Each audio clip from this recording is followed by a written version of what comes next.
धनंजय मुंडेंच्या राजीनाम्यावर पंकजा मुंडेंनी प्रतिक्रिया देताना देर आहे दुरुस्त आहे म्हणत स्वागत केलं। मात्र सुरेश ढसांनी पंकजा मुंडेंनी दिलेल्या एका उत्तरावरून त्यांच्यावर टीका केली। पाहूया। धनंजय मुंडेंचा राजीनामा सोडाच, मात्र या प्रकरणानंतर त्यांना मंत्रिपदाची शपथही द्यायला नको होती, असं विधान पंकजा मुंडेंनी केलं। देर आहे पर दुरुस्त आहे असं म्हणत त्यांनी राजीनाम्याच्या निर्णयाचं स्वागत करत क्रूर हत्येचा तीव्र निषेधही नोंदवला। धनंजय मुंडेंचा राजीनामा झालाय, मी त्याचंही स्वागत करते। हा राजीनामा फार आधी व्हायला पाहिजे होता, हा राजीनामापेक्षा शपथच नाही व्हायला पाहिजे होती, तर या सगळ्या गोष्टींना पुढच्या भोगांना कदाचित सामोरं जावं लागलं नसतं। घेणाऱ्यांनी सुद्धा आधी घ्यायला पाहिजे होता, धनंजयनी सुद्धा आधी राहायला पाहिजे होता। या सगळ्या वेदनांपासून कदाचित गरिमामय त्याला एक मार्ग मिळाला असता। मात्र मागच्या काही दिवसांपासून अनेकदा पंकजा मुंडेंना याबद्दल प्रश्न विचारल्यावर त्या पत्रकारांवर चिडल्या। पत्रकारांना टार्गेट दिलं गेल्याचा आरोपही त्यांनी केला आणि आपण ज्या शहरात आहोत तिथलेच प्रश्न विचारा हा त्यांचा आग्रह चर्चेतही राहिला। कुठलाही प्रश्न मला विचारायचा नाही, पंकजा मुंडे सोडून जर तुम्ही काही विचारलं तर तुम्ही या जिल्ह्याला अजून खड्ड्यात घालणार आहात। 1500 दोषारोपपत्र दाखल केले, मग त्याच्यात काय लिहिले तुम्ही वाचलंय? असं म्हणलं तर तुमच्यावर कंटेम्प्ट दाखल करावं लागेल। ओके, नाही त्याच्यात असं बीडची कुठेतरी बदनामी होते। आता मला तर वाटतं तो विषय मागे पडलाय, पण तुम्हाला टार्गेट दिलेलं आहे की हेच प्रश्न विचारा। अजिबात तो विषय आता एक मिनिट, मी तुमच्या एक मिनिट थांबा, तुमच्या पुण्यात आहे मी। आता त्या महिलावर अत्याचार झाला बस स्थानकामध्ये, झाला नाही का? झाला ना, ते प्रश्न विचारा ना। मी पुण्यात आले, तुम्ही बीडचे कशाला प्रश्न विचारताय? पुण्याचे पत्रकार आहेत तुम्ही। तो महाराष्ट्राचे प्रश्न त्यांना विचारत जाऊ नका। ट्रम्प, बायडन, त्याच्यानंतर गाझापट्टी, जर्मनी, त्याच्यानंतर आणखी कोणता दुबई, तिकडचे प्रश्न विचारित जा, कारण त्यांना बीड जिल्ह्याबद्दल काही सोयीसुतक राहिलेलं नाही।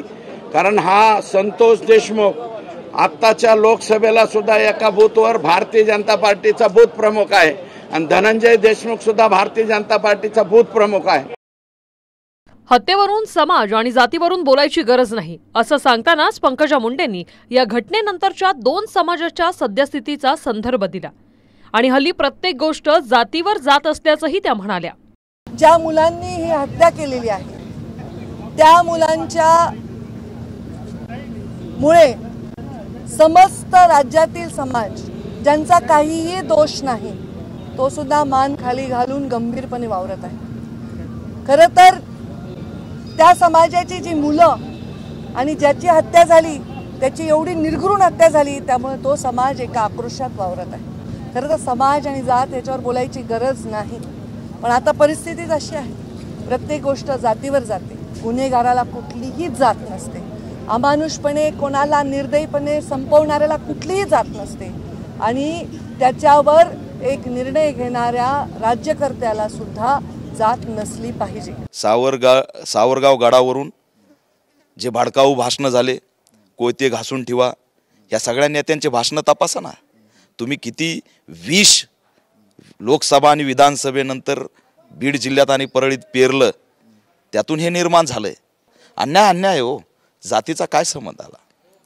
जातीचा जातीला संबंध लावा, परंतु हा अन्याय एका बौद्ध समाजाच्या तरुणाला वाचवायला गेलेला संतोष देशमुख मानवतेचं प्रतीक झाला आहे। आज त्याला मारताना आम्ही ज्यावेळेस ते बघितलेत व्हिडिओ, तर ते कशामुळं? आज त्या आवदा कंपनीच्या गेटवर बौद्ध समाजाच्या कुटुंबाचं हॉटेल होतं आणि 15 ते 20 जण बौद्ध समाजाचे तरुण तिथं काम करत होते।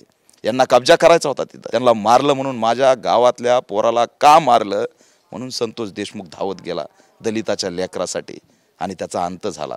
दुर्दैव आहे की महाराष्ट्रामध्ये संवेदना राहिल्या नाहीत।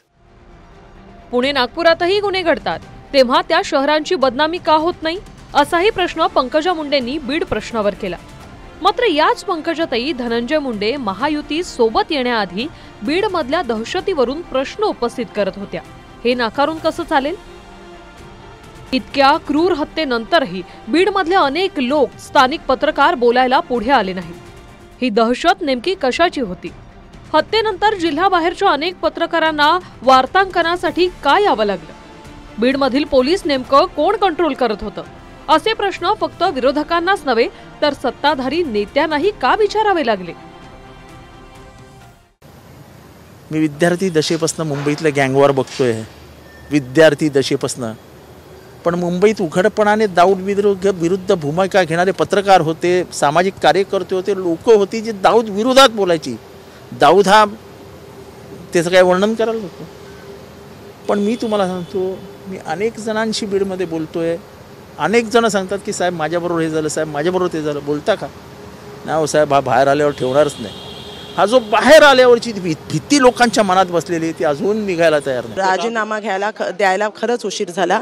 हे पहिल्या दिवशीच जेव्हा झालं तेव्हाच करायला पाहिजे होतं आणि एकदम अत्यंत गरजेचं होतं. कुटुंबावर तुम्ही विचार करा, एवढा क्रूरपणे जर पहिले तर हत्या होणंच हेच खराब आहे आणि हे जे दुखणं आहे फक्त त्यांच्या कुटुंबाचं आणि अख्ख्या मतदारसंघातलं एकेका लोकांचं. म्हणजे एवढं वातावरण एवढं खराब आमच्या जिल्ह्याचं झालेलं आणि आता हा विषय इथे संपणार नाही.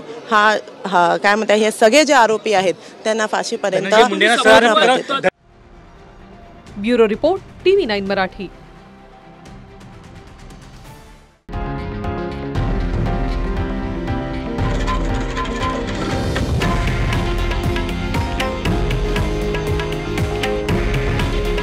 हे आहे देशातील नंबर 1 न्यूज नेटवर्क आणि आपण पाहत आहात TV9 मराठी.